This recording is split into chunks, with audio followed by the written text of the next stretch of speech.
Hello and welcome to Doubles and Trebles. It's time for another racing video here on the channel, and we are here to take a look at glorious Goodwood, which is just around the corner now.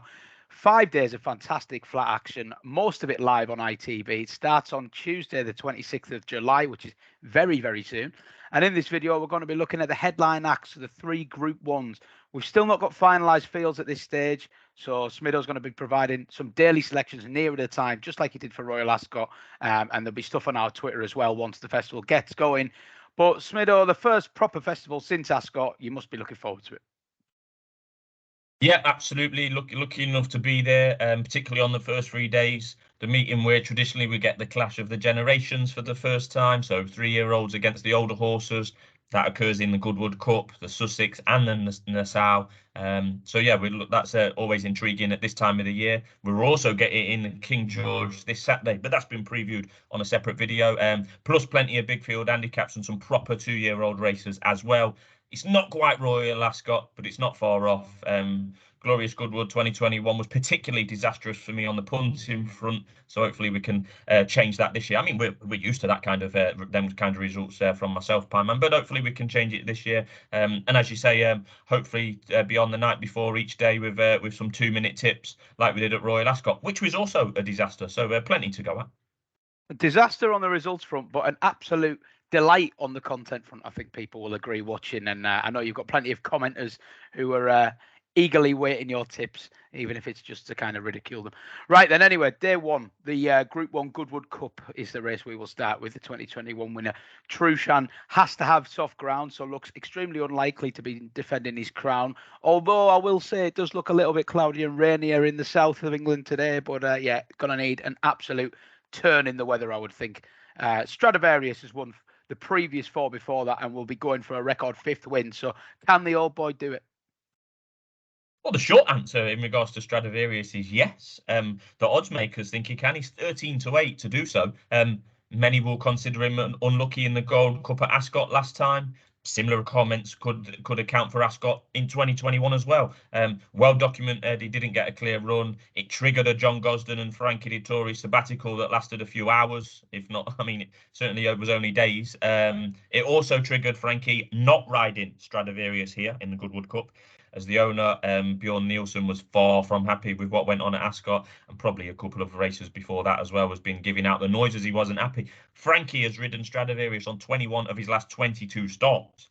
The only time he didn't ride Stradivarius was in the 2020 arc when he rode Enable in the same race, so you can forgive him making that choice. But anyway, it matters not, to be honest, because I have a very strong opinion in a staying race, and I think Kyprios will win.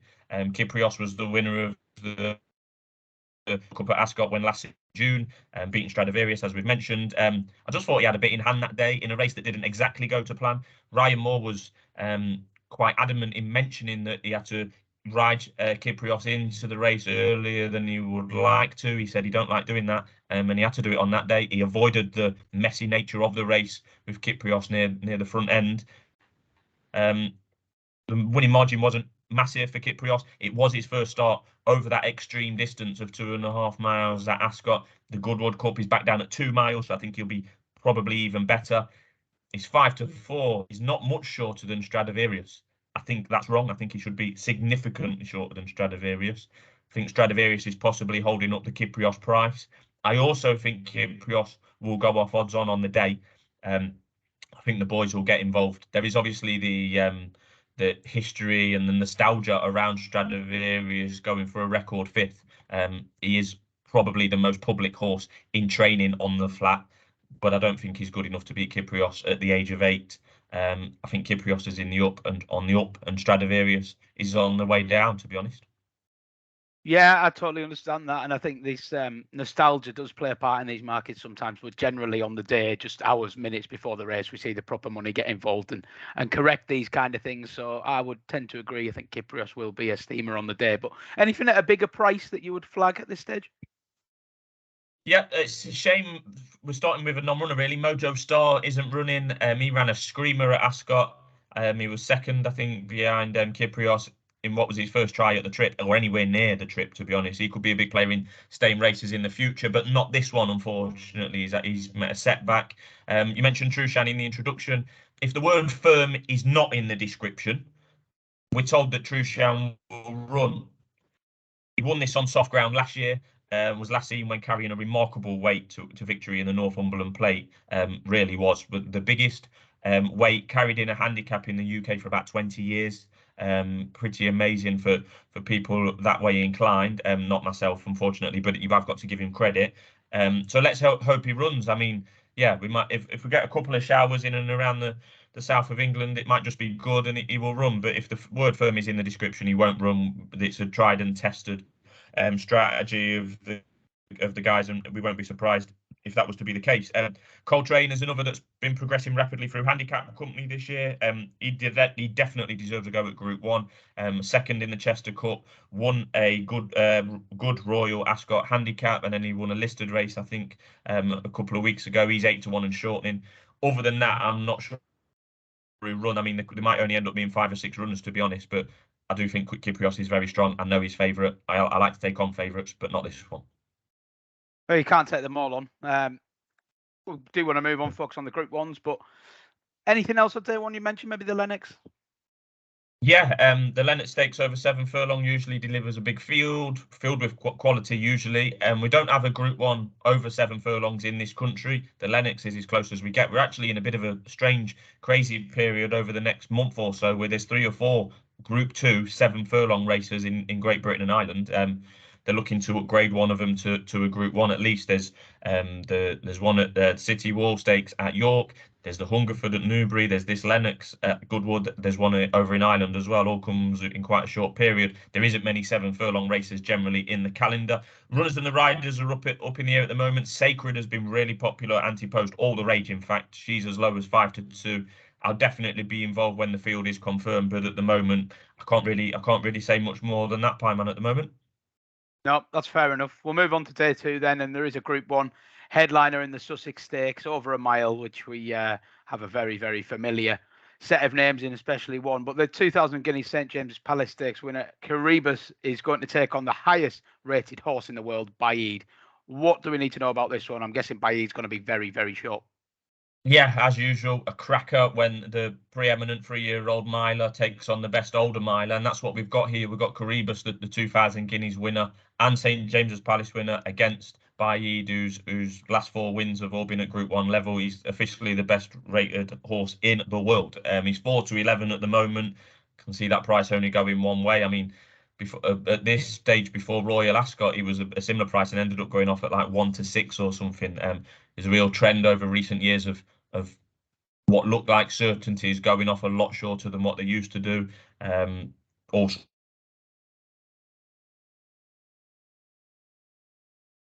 in 8 career starts, Baid won the Lockings and Queen Anne as easy as you like so far this year, beating pretty much the same horses on both occasions. This is a welcome different test with the 3-year-olds in opposition. He's absolutely electric, Baid, let's be honest. He does everything right. Gets away, settles, quickens up, puts racers to bed and puts distance between him and the rest, as you would expect a good horse to do. He ran at this meeting last year where he won his first group race, a Group 3. Since then, he's gone on to win 4. All 4 of his last 4 starts have been at the top level. He's won all of them. Yeah, he's undoubtedly the best miler in Europe, and this gives him an opportunity to prove it against the likes of Caribus. Coming on to Caribus, he tanked through the 2,000 guineas like a special horse. I thought he was superb, to be honest with you. Then he won the St James's Palace at Ascot by the barest of margins. He was a shade of odds on that day. General consensus appears to be that Caribus was either lucky or not impressive at Ascot. I kind of see it a different way. I think he simply didn't have the opportunity to show how good he was. A low draw meant he had a troubled passage under William Buick. That was always likely on the round course. I think he was drawn to. He had to wait for the ages for the gaps. And when they came, he hit the front when it mattered. I think he's better than that, to be honest, than what he showed at Ascot. But is he good enough to beat Baid? Probably not. That's why he's 7-2 and Baid's, in the region of 1-3. The best thing I can say about it really is that Caribus is going to let Baid show how good he is against the different tests. Like you say, this is the first time he's going to be meeting 3-year-olds. They carry less weight on the weight for age scale. He's already the highest rated horse since Frankel, and then that narrative will gain more fuel if indeed he does brush Caribus aside at Goodwood next week. Yeah, only the two at single figure odds, but there are some pretty big names in that anti-post market. Any more on this race? Yeah, well, you've got last year's winner Alcohol Free in there at 14 to 1, or 16 to 1 actually, and defending her crown, and she won really well Winner at last year. York, yeah. Yeah, and this year she had a disjointed start to the season, dropped back to 6 furlongs a fortnight ago for the first time in a couple of years, and won the July Cup, which is a Group 1. And she's very much an intended runner to defend her crown. 16 to 1 just shows how good Baid is, really. For her to be at that price, I can't see her winning personally. Like I say, they've messed around with a trip this year.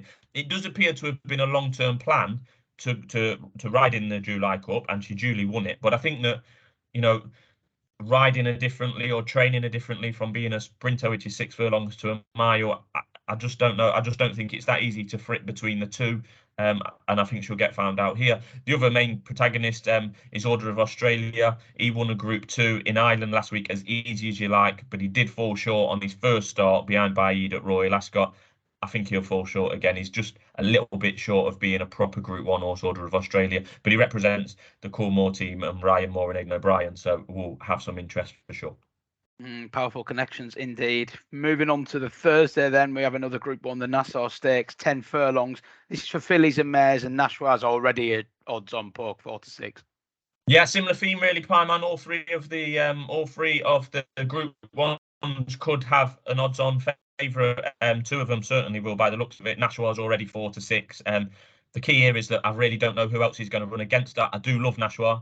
I backed her at Newbury. I think I put her up on the channel. She was a short price, but she won anyway. I backed her in France last time, where she won the Group 1. She was third in the Oaks, and then dropped down in trip to 10 furlongs. This is over 10 furlongs as well. Yeah, I just think that this is the one for her. What opposition she faces, I don't know. Toy, possibly, for Aidan O'Brien, was second in the Irish Oaks last weekend, but that looked to below average renewal. Dream Loper has been doing a better work over shorter trips than this. You've got a couple in there for William Haggis, Lilac Road, My Astra. Probably only one of them will run, and then it's really down to what Aidan might run. There isn't a lot to go at in opposition here, Pieman. I can see Nashua going off considerably shorter. I do think she's one of the best horses in Europe over 10 furlongs. She's yet to prove it against the opposite sex, and after this, which is against fillies, she might get the chance to go something in like the Irish Champion Stakes, or even the Champion Stakes at Ascot in October, where she can really prove how good she is. But I just can't see past her at this stage, and I know it's been a theme of this video with the favourites, but plenty of other handicaps and supporting races to go at as and when those fields are confirmed. We'll have plenty of selections on the channel.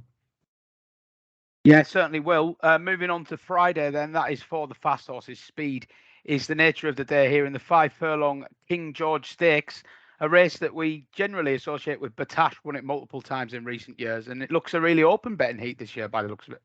Yeah, this is the best race of the ones we're going to be looking at in this video, Pieman. It looks pretty open.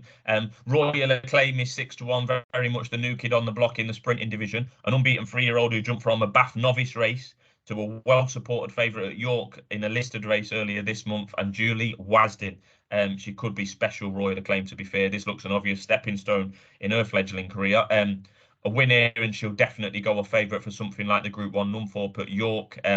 I like that she's already faced and beaten older horses. My usual thing that I say about young sprinters and 3-year-old sprinters is that I do worry about when they step up to face the older horses, the more, seasoned, hardened sprinters that are, the professionals. And he's passed that test already with flying colours. This, of course, is a much more difficult race than the listed race that she won at York, but she could hardly have won that more impressive. And like I say, was really well supported. Could go off favourite. She's 6 to 1 at the moment.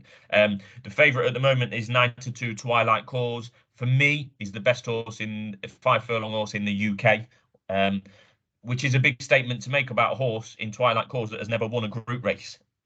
Never, not a Group 3, never mind a Group 2 or a Group 1, but was second behind the absolutely outstanding Nature Strip, who came over from Australia to the King's Stand at Royal Ascot on day 1 and just obliterated everyone with probably the best performance on the form book of the whole week. There's no Nature Strip to deal with in here. If it's fast ground, Twilight Calls is the one for me. He's crying out for 5 furlongs, fast ground, Hopefully you will get that, and I can see him winning this. Razel's in there at 5-1, has been shooting up the ranks this year, to be fair. He's had wins at Haydock and Sandown, formerly a handicapper. This is another step up, but the right thing for him to be doing. Swazar, 7-1 for the French, won this last year, but that was on softer ground. Hasn't done a whole lot since, to be fair. Flotus is in there at 7-1, a fun horse. Got a deserved win last time after some massive front running efforts in defeat, including in the Commonwealth Cup. I think won a debut on here really, really impressively. Will definitely be at the front end of things. Hopefully setting it up for the likes of Twilight Calls. 9-1. Mitbahi is another 3-year-old. I know he was bang unlucky last time for Roger Varian at Sandown. Probably not quite as good as some of these I've listed. 10-1 Cardem. I think won the Stewards Cup here a few years ago. I do sometimes get the Hamdan horses mixed up, but yeah, a few years ago, I think he won the Stewards Cup, which is on the Saturday. Won well at Newmarket first time up this season. Hasn't been seen since, which might be a concern for him. He's 10-1. And the last horse I'll mention, Romantic Proposal, 12-1. He's well worth a try over 5 furlongs, in my opinion. Doesn't want it too fast, but Romantic Proposal had some really good form over 6 furlongs towards the back end of last year. Over from Ireland, I would be interested in Romantic Proposal each way, but yeah, like I say, that really is the race of the week. Hopefully all those I've mentioned are confirmed, and we can get stuck in with some fancy each way terms on Thursday next week before the race on Friday.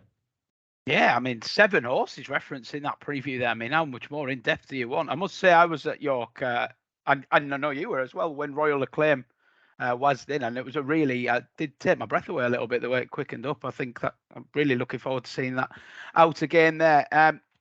Well, that's the big group races rounded up by yourself there, Adam. But there's handicaps galore from Friday onwards. The Stewards Cup on Saturday. Unfortunately, we still don't really know what is going to line up and what isn't. So I think we're going to have to leave it there. And hopefully we can deliver more in-depth details on those races next week. But make sure you tune into the channel throughout the week. There's been a lot of darts on there this week. There'll be a lot of racing on there next week. Smido's official selections will be landing on YouTube and on Twitter. Thanks very much for that, Adam. And thanks very much to you for watching. We'll see you again very soon.